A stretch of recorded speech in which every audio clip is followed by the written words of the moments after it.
You are not tired from your work. You are tired from the arithmetic you do before you begin it. Every morning you measure what you are owed against what you intend to give, and you make certain the second number never rises above the first. That measuring is the whole of your fatigue. The work itself has never hurt anybody. So stop measuring. For the next 90 days, work like a man possessed, and tell nobody that you are doing it. I mean that plainly. Give more service than you are paid to give, and better service than anyone has asked you for, and do it without announcing it to a single living soul, not to your employer, not to your wife, not to the man at the next desk who will tell you it is foolish. I know how thin that sounds when it is set down in 3 sentences. I know the answer already forming in you, that you tried something of the sort once and nobody noticed. Stay with me a while and let me show you what you were actually doing, and why the silence is not modesty. The silence is the mechanism. The wage you are really being paid. Look at the figure on your pay envelope. You believe that number is your wage. It is not. It is the smaller half of it.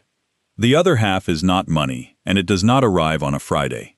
It is what the work does to you while you are doing it, the skill it lays down in your hands, the judgment it builds behind your eyes, the reputation it quietly writes about you in rooms you have never entered.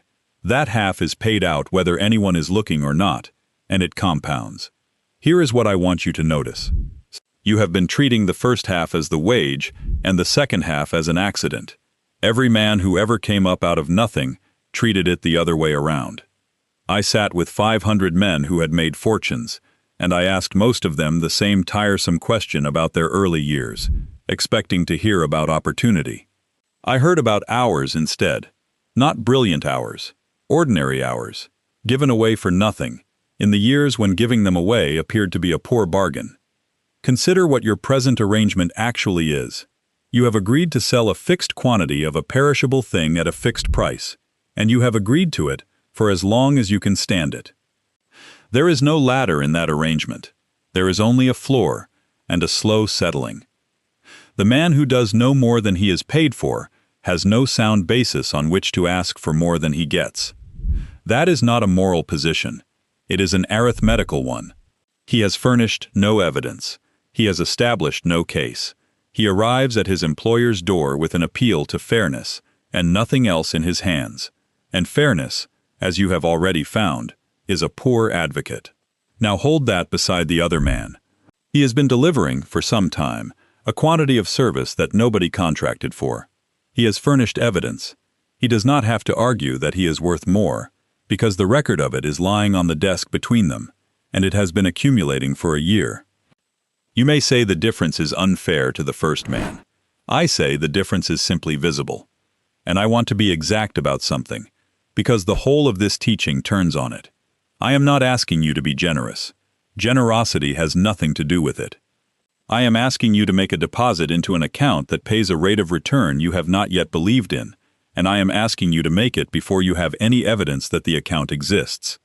That is the hard part, not the labor, the believing. What the farmer knows that the wage earner does not. Go out and stand at the edge of a wheat field in the autumn and do the sum that the man who planted it did in the spring. He took good grain, which he could have eaten or sold, and he threw it into the dirt where it rotted. Every seed he sowed was a loss on the day he sowed it. He had no receipt for it. Nobody thanked him. If he had measured the transaction on the afternoon he made it, he would have called himself a fool and stopped. He did not stop, because he was operating under a law he has never once doubted. Nature returns the seed that is sown, and adds to it a many-fold increase. That is the entire agreement, and there is no clause in it about fairness, and no clause about being noticed. Now here is the thing that I want you to sit inside of for a moment. Without that law, the human race would starve. There would be no advantage whatever in sowing a field if the harvest returned only what was put in. Everything you have ever eaten exists because a return in excess of the deposit is built into the way the world runs. And you have decided that this law operates in soil and stops at the door of your own occupation. It does not stop. The increase is exactly as reliable in the field of human service, and for the same reason, and it is available to any man who is willing to sow before he is paid to sow. What defeats nearly everybody is not disbelief in the law. It is the interval. The farmer has an interval of a season, and he has watched it work 40 times, so he can bear it. Your interval is longer and less regular, and you have never watched it work once, so you cannot. You put in 3 weeks of extra effort, you look up, nothing has changed, and you conclude that the ground is barren. The ground is not barren. 3 weeks is not a season. A great many men dig up their seed to see whether it is growing. That is precisely what you are doing when you deliver extra service for a month and then let it be known, in a careful sort of way, that you have been doing so. You are digging it up to look at it. It cannot grow while it is in your hand. Consider also what a poor sower you have been, in one particular respect. You have been sowing thistles and expecting grain. You have given service that was adequate and no more, delivered in the spirit of a man discharging an obligation, and you have expected it to come back multiplied. Adequate service returns adequate wages. It is doing exactly what it was planted to do. There is only one act in this whole philosophy that puts the increase behind you, and it is the deliberate rendering of more service, and better service, than the price you are being paid for it can honestly command. Do that, and the law has something to work with. Refuse, and it has nothing, and it will not manufacture a harvest out of your good intentions any more than the soil will manufacture wheat out of an empty field. The young man who stayed after the whistle. I want to tell you about a man who went to work in a minor position for the automobile manufacturer William C. Durant, and who did one thing, and only one thing, that the men around him did not do. His name was Carroll Downs. He was, in the beginning, nobody in that organization. He rose to be Durant's right hand and the president of one of his distributing companies. And when I sat with him, I asked him plainly how he had managed to gain promotion so quickly, expecting a long answer. He gave me a short one. He said that when he first went to work there, he noticed that Mr. Durant always remained at the office long after everyone else had gone home for the day, so he made it his business to stay there as well. Nobody asked him to stay. He was not paid to stay. He thought that somebody ought to be there in case Mr. Durant needed anything, and so he sat in a building that was emptying out every evening at the hour when a sensible man goes home. And in the course of those evenings, Durant would look around for someone to bring him a letter file, or to run some small errand, or to do one of the trivial things a working man needs done at 9 o'clock at night, and every time he looked around, Downs was there. Downs finished the account with one sentence, and I have never forgotten the flatness of it. He said, he got into the habit of calling on me. That is about all there is to the story. Read that sentence again, because it is full of meaning of the richest sort. He got into the habit of calling on me. Not, he grew fond of me. Not, he recognized my talent. He got into the habit. A habit is a groove worn by repetition, and Downs did not argue himself into that groove or apply for it. He simply put himself where the groove would be worn, night after night, until the most powerful man in the building could not think of a task without thinking of him. Was he told to do it? He was not. Was he paid to do it? He was, though not in money. He was paid in the one currency that actually moves a man from where he is to where he wants to be, which is the opportunity to be seen doing well by the man who has it in his power to promote him. Now mark the part that everyone skips. Downs did not go to Durant and explain the arrangement. He did not mention, in a light and modest way, that he had been staying late. He did not keep a record of his evenings and produce it at a useful moment. The whole of his campaign was invisible to the man it was aimed at, and that is exactly why it worked. Had he announced it, Durant would have seen a young man building a case. Because he said nothing, Durant saw only a young man who happened to be there, and formed a habit around him, and habits formed in a man's own mind are the only recommendations he never questions. You cannot get that result by talking. There is no sentence in the language that produces it. It is produced by being there, repeatedly, at cost, with your mouth shut. Why the habit of calling on you is worth more than a raise. Suppose I gave you the choice tonight. In one hand, an increase in your pay of 1/5, beginning tomorrow. In the other, nothing at all today, but this instead, that within a year, the man who decides such things cannot think of anything difficult without thinking of your name. If you take the money, I understand you and I will not scold you. But I want you to see what you have chosen, because the two things are not of the same order at all. The increase is a number. It can be given and it can be taken away, and it will be adjusted by conditions you do not control. And in 5 years it will feel like the ordinary state of affairs, and you will be measuring again. It changes what you receive. It does not change what you are. The other thing is a position inside another man's mind, and there is nothing on this earth harder to dislodge. It survives a bad quarter and a change of management. It follows you out of the building if you leave, because he will speak of you to other men in his own words, unprompted, with a certainty he cannot quite account for. That is what you are actually building in those unpaid evenings. Not goodwill, which is sentimental and evaporates. A groove, a settled expectation that when something matters, you are the one it goes to. And there is a further return, which men rarely see until much later. The work that arrives through that groove is not the same work as the work assigned to everyone. It is harder, more interesting, closer to the center of things, and it teaches you at a rate the ordinary duties never will. You are being educated at the expense of the very employer you thought was underpaying you. I have watched men refuse this exchange all my life, and their reasoning is always the same. They say they will give the extra service when the extra pay arrives. They are waiting to be paid before they sow, and then they are surprised that they never harvest. Consider how that position looks from the other side of the desk. Your employer is not a philanthropist. He is a man attempting to buy results with limited money, and he is watching to see where the results come from. When he looks over the floor, he sees a group of men each delivering, with reasonable accuracy, precisely what he purchased from them. There is nothing there to distinguish one from another, and nothing to promote. Then his eye falls on a man who is delivering something he did not purchase. That man is a puzzle, and a puzzle holds attention. Whatever else may be said about it, the fact is that the extra service is the only signal in the room, and a signal in a silent room is heard from a long way off. You have been trying to be recognized by being adequate. Adequacy is invisible.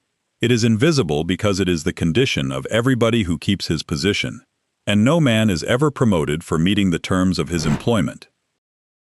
The two questions that set your price. I want to hand you a plain instrument now, because a principle without a measure is only a sentiment, and you will forget it by Thursday. Everything you sell in the way of personal service is priced on 3 counts, and here are the first 2. The quality of what you do and the quantity of it. Take them one at a time, and be honest, because nobody is listening. Quality means the performance of every detail connected with your position in the most efficient manner you are capable of, with greater efficiency always in view. Not the important details. Every detail. The letter nobody will read carefully. The figure that will probably never be checked. The corner where the finish does not show. I put it that way for a reason. Quality is not tested in the parts of the work that are seen. Those are done well by everybody, out of fear. It is tested exactly where being slack is safe, and a man's real standard is whatever he does in the place where it does not show. Quantity means the habit of rendering all the service of which you are capable, at all times, and of increasing the amount of it as your skill grows through practice and experience. Note the word habit, because I shall use it more than once and I want it to have weight. Not an effort, not a campaign, a habit, which is to say the thing you do without consulting yourself about it. And note the second half of that, which is the part men miss. The quantity is meant to rise. You get faster and better at what you do repeatedly, and if the amount of service you render stays where it was, then all your improvement has gone into your own ease, and you have quietly used your growing skill to work less. That is the commonest way a good man goes stale, and he never notices it happening, because from the inside it feels like competence. So, take your own rating tonight. On quality, ask yourself what you did this week in the place where nobody would have known. On quantity, ask yourself whether the amount you deliver has risen in the last 2 years, or only the ease with which you deliver it. Most men, ask those 2 questions honestly, discover they have been standing still while feeling experienced. That discovery is worth more to you than any encouragement I could offer. And do not answer either question by comparing yourself to the man beside you. He is not your competition. He is your alibi. You look across at him, you see that you do rather more than he does, and you use the difference as evidence that you are doing enough. All you have proved is that you are ahead of a man who is also going nowhere. The standard is not the man beside you. The standard is what you are actually capable of, which you know precisely, and which is why the question is uncomfortable. The third element, and the one men forget. There is a third count, and it is the one that decides whether the first two are ever paid for. It is the spirit in which the service is delivered. By spirit, I mean the habit of agreeable and harmonious conduct that induces cooperation from the people you work among. Not charm, not the performance of cheerfulness. The plain, dull, daily condition of being a man other men are not sorry to see coming. Adequacy of quality and quantity is not enough to hold a permanent market for what you do. That has been proved to me so many times that I no longer regard it as an opinion. The conduct, the manner, the temper in which the work is handed over, is a strong determining factor in both the price you receive and the length of time you keep receiving it. Take the three together, and you have the whole formula, and it is worth committing to memory. Quality plus quantity plus the proper spirit of cooperation equals perfect salesmanship of service. Remember it, but do more than remember it. Apply it until it becomes a habit, and you no longer have to. Now let me tell you why the third element defeats the very men who are strongest on the first two. The man who begins delivering extra service almost always begins delivering, along with it, a grievance. He does not say it aloud at first. It shows in the way he sets the finished work down on the desk. It shows in the small pause before he agrees to something.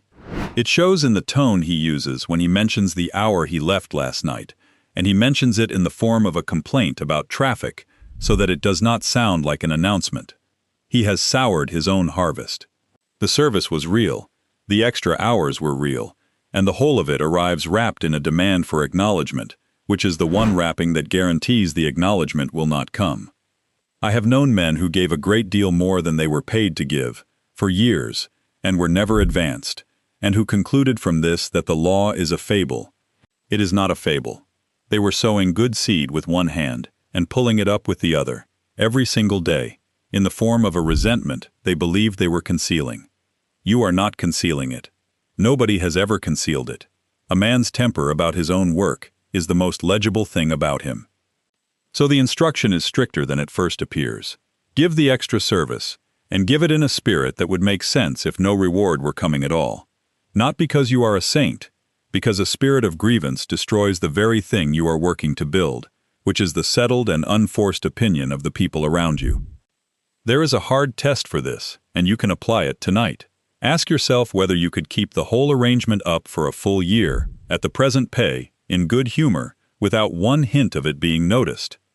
If the answer is no, you have not yet understood the transaction. You are still bargaining, and doing it silently, which is only bargaining with worse terms. If the answer is yes, then something has already changed in you, and it will begin to show in your work within a fortnight, and it will be visible to everyone, except the one man who cannot see it, who is you. The man who does only what he is paid for. Let me describe him to you carefully, because he is not a bad man, and he is not lazy, and if you were expecting a caricature you will not recognize yourself in it, and the whole of this will be wasted. He is punctual. He does what is assigned to him, and he does it competently, and when he has finished he stops. He believes, with real conviction, that this is the honest arrangement, and that anything beyond it would be letting himself be taken advantage of. He has a strong sense of justice, and every part of it is pointed outward.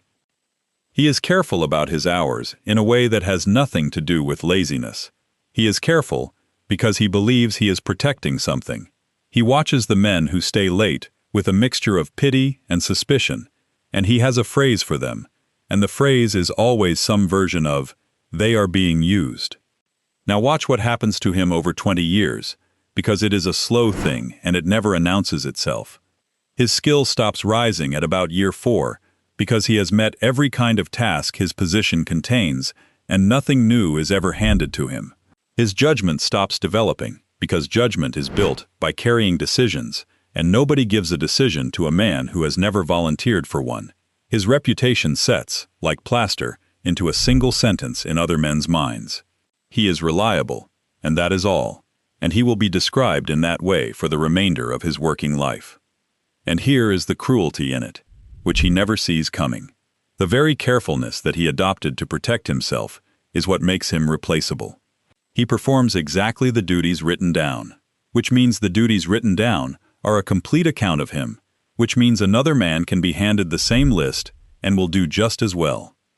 He has made himself into a specification. A specification can always be filled again. Compare the other man once more. What he does cannot be written down, because half of it was never assigned. He is not a set of duties.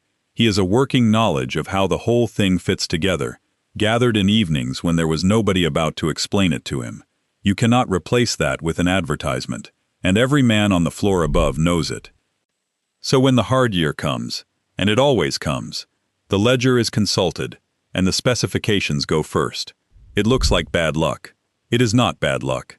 It was decided years earlier, in 100 small evenings, by two men who both thought they were being sensible. I do not tell you this to frighten you. I tell you because the arrangement you believe is safe is the least safe arrangement available to you, and the one you believe is foolish is the only real security a working man can build. The man who holds back his effort in order to be treated fairly ends by being treated exactly as fairly as he insisted upon. That is the whole of his complaint, answered. The alibi that sounds like good sense. Now I know what has risen in you over the last few minutes, because it rises in nearly every man at this point, and it comes dressed as good judgment rather than as an excuse. You are about to say that your employer is different. Stop, do not say it, and do not even think it, if you have the slightest intention of producing that old and time-worn phrase. I have heard it from men in every trade and in every condition, and I have never once heard it from a man who was doing well. Let us look at it honestly, because it is not entirely foolish. You believe that the extra service will be pocketed and nothing said, that the man above you is small, or blind, or is the sort who takes and gives nothing. Perhaps you are right. Let us assume for the moment that you are entirely right about him. Even then, the argument fails, and it fails for a reason that has nothing to do with him. The skill you build in those hours is yours. It leaves the building in your hands every night. The judgment you develop is yours.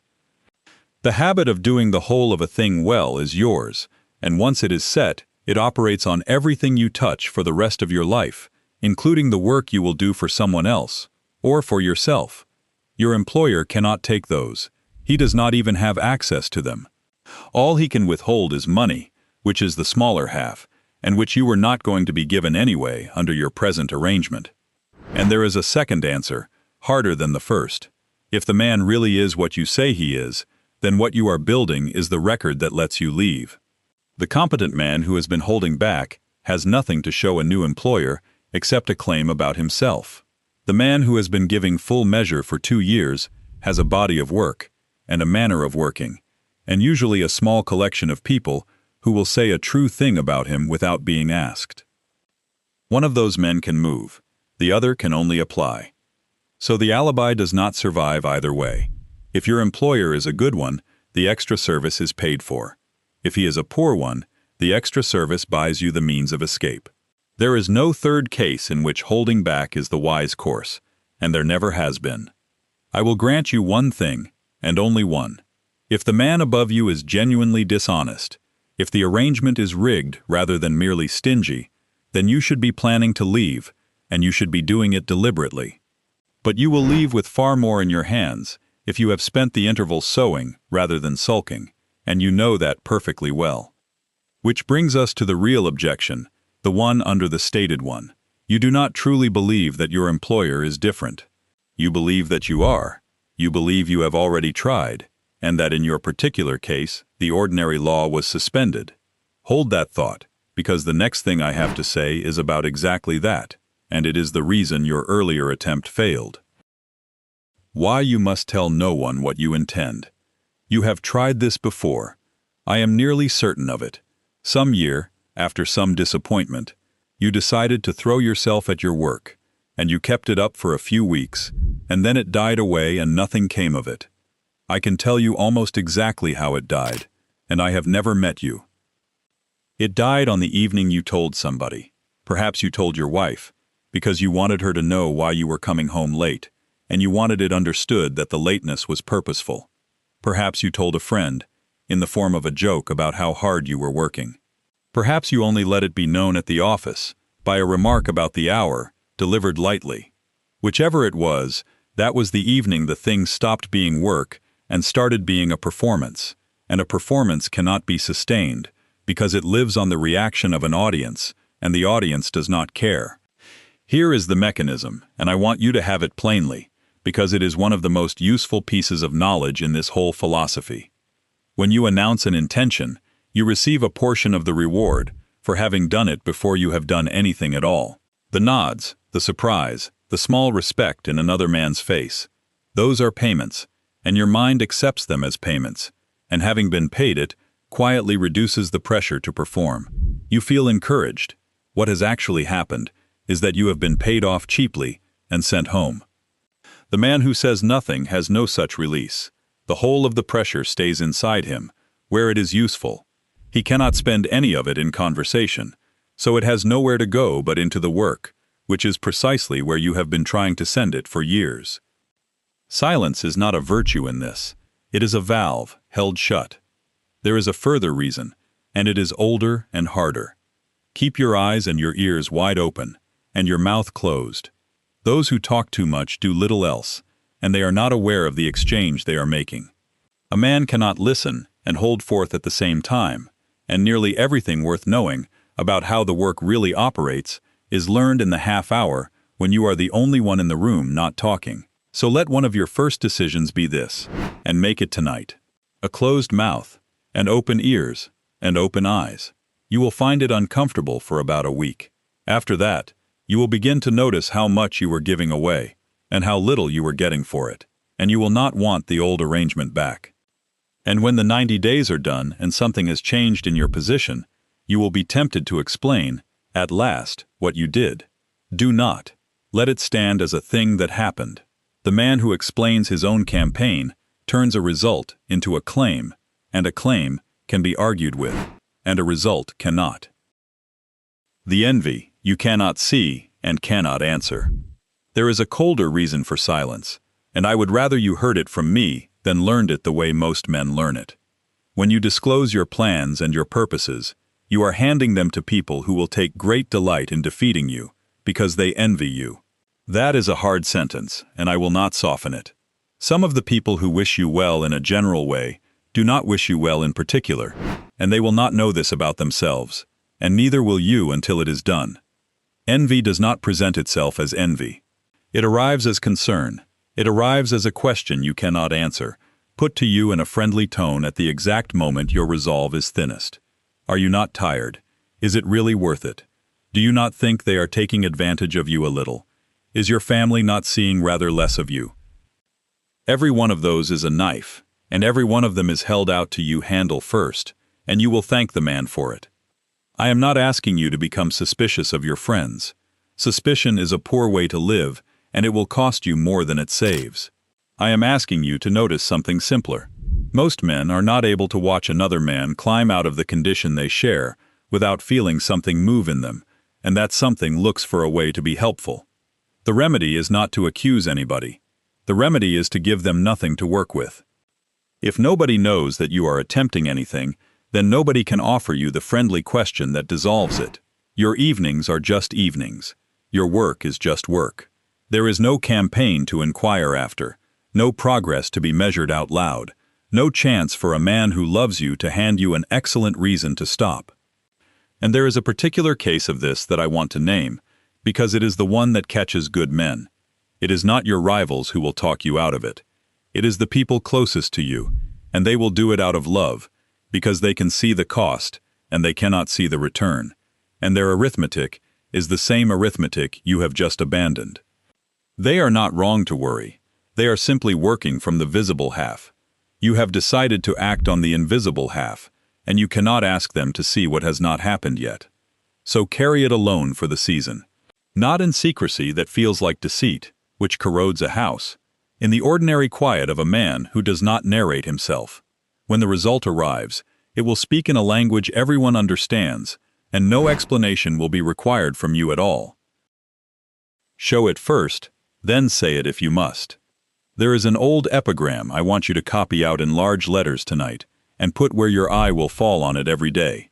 Tell the world what you intend to do, but first show it. Read the order of it, because the order is the whole instruction. Do not tell the world. There is nothing wrong with a man being known for what he is doing. The instruction concerns sequence. The showing comes first, and the telling comes afterward. And if the showing has been thorough enough, the telling is often unnecessary. This is the equivalent of saying that deeds, and not words, are what count most, which is a thing everybody agrees with and almost nobody sequences correctly. I want to show you why it matters so much in practice, because as an abstraction, it is merely wholesome. Consider two men who both intend to make themselves indispensable this year. The first announces it, in effect, by conducting himself as a man with prospects. He speaks of his plans. He lets his ambition be understood. He is careful that his effort should be legible. He has now created an expectation in every mind around him, and from this day every ordinary thing he does is measured against a promise he made in advance. He must not merely do well, he must do well enough to justify the announcement. That is a debt, and he took it on before he had earned anything. The second man says nothing whatever and simply does the work. He has created no expectation, so every good thing he does is a surplus. There is no gap between what he claimed and what he delivered, because he claimed nothing, and a man with no gap of that kind is trusted in a way that cannot be manufactured. At the end of the year, the first man is judged against his own advertisement and found somewhat short of it. The second is discovered. Being discovered is worth 10 times being believed, and it costs less. There is one more thing in the epigram that men miss. It grants you the telling, eventually. This is not a teaching about self-effacement, and I have no patience with the notion that a man should hide his own record forever out of modesty. Modesty of that kind is only a slower form of the same fear that keeps you from working in the first place. When the record exists, present it plainly. Go to the man who decides, and lay out what was done and what it produced, without apology, without heat, and without a single word about how hard it was. The facts are enough, and they will do the work. And if you have followed the sequence, you will not be making a claim at all. You will be pointing at something that is already there. That is a conversation you cannot lose. Nearly every other version of it, you cannot win. What to do with the hour nobody is watching? Let us come down out of the principle and put your hands on something, because a man cannot practice a law, he can only practice an act. Find 1 hour, not 3, and not the whole evening. 1 hour, at the end of the working day, in the place where the work is done. If your occupation makes that impossible, take the hour before the day begins, which is harder and slightly better. Now here is what you do with it, and I want to be precise, because most men waste this hour by simply doing more of the same duties more slowly. Spend it on the thing nobody has been given. Every place of work has a matter that everybody knows is a nuisance and nobody owns, the records that are in disorder, the process that fails every third time and is worked around instead of mended, the question that gets asked twice a year and is answered badly each time, because nobody has ever sat down with it for a whole hour. Take that. It is unclaimed, it is visible in its effects, and no one will compete with you for it. Do not ask permission to take it, unless permission is genuinely required. Asking converts an act into a proposal, and a proposal can be declined, and now you have been refused, and you are worse off than when you began. Do it and let it be discovered. Do not attach your name to it in any way that reads as a signature. Fix the thing, leave the fixed thing behind you, and say nothing. If it is asked who did that, you may answer plainly, because lying about it is theatrical, and men see through it at once. Answer, and then let the subject drop rather than expanding upon it. Keep, for yourself alone, a short record of what you did and what happened afterward. Not to show anybody, to defeat your own memory. In the 9th week you will believe that nothing has come of any of it, and the record is what will tell you otherwise, in your own handwriting, with dates. And use the hour to learn the part of the business that is not yours. This is the piece Downs understood without being told. He was not merely present in those evenings. He was standing next to the man who knew how the entire concern actually operated, at the hour when such a man will talk. There is no schooling like it, and it cannot be bought. Now, the rule that governs all of this. Every one of these acts must be done in the plain spirit I described, with no grievance in it, and no bookkeeping in your face. The moment the hour becomes a debt you are collecting, it stops paying, because a man who is owed is unpleasant to be around, and being pleasant is the third element of the formula. 1 hour, unclaimed work, no permission, no signature, no announcement, and a private record. Do that for a season, and you will not need me to tell you what happens next, because you will have watched it. The compensation that arrives late and in another form. I must now prepare you for the way the return actually comes, or you will miss it when it arrives and conclude that it did not. You are expecting the return in money, and roughly in proportion, and reasonably soon. It almost never comes that way. There is a law of compensation running through the whole of nature, and it is exact, but it is not obliging. It settles the account in the currency it happens to have, at the hour that suits it, and it does not consult you about either. Here is what generally arrives first, and it does not look like payment at all. More work arrives, harder work, of a kind you have not done before, handed to you with an air of assumption. Most men read this as punishment, and feel the injustice keenly. It is the first installment, and it is the largest one you will ever be paid, because it is the only installment that changes what you are able to do. Then a small authority arrives, usually informally. Somebody begins to check a thing with you that they need not check with you. Nothing is announced. Your pay does not move. Then, much later, the money moves, and by then it will feel like an ordinary adjustment rather than a harvest, and you will have half forgotten what planted it. And there is a further form of it, that I would not blame you for disbelieving until you have seen it. The return frequently comes from a quarter you were not facing at all. A man who left the firm 2 years ago remembers you and mentions your name in another building. An opportunity that has nothing to do with your employer arrives because of a habit of thoroughness you built on his time. The seed goes into the ground here and comes up over there, and the connection is only visible looking backward. Which is why I insist upon the private record. Not out of sentiment, because the interval between the sowing and the harvest is exactly long enough for a man to forget that he sowed, and to attribute the harvest to luck, and to stop. Understand the arithmetic of the thing, and you will be able to bear the delay. You are attempting to be paid out of proportion to the effort you put in. That is the entire proposition, and it is a good one, and it has never yet been available at short notice. A return in excess of the deposit requires an interval, in a field of wheat and in a man's occupation alike, and impatience is simply the refusal to grant the interval. Give it the season. Nothing in nature has ever been hurried into yielding a surplus, and you will not be the first. The 90 days I would give you. If you were sitting across from me and asked what to do about all this, I would not send you away with a philosophy. I would give you a term, and a term is a thing a man can actually complete. 90 days. Not a year, which is too long to hold without evidence, and not a month, which is not a season and will teach you nothing, except that 3 weeks is not enough. For 90 days, this is your arrangement. You render more service, and better service, than the pay you are drawing can honestly command.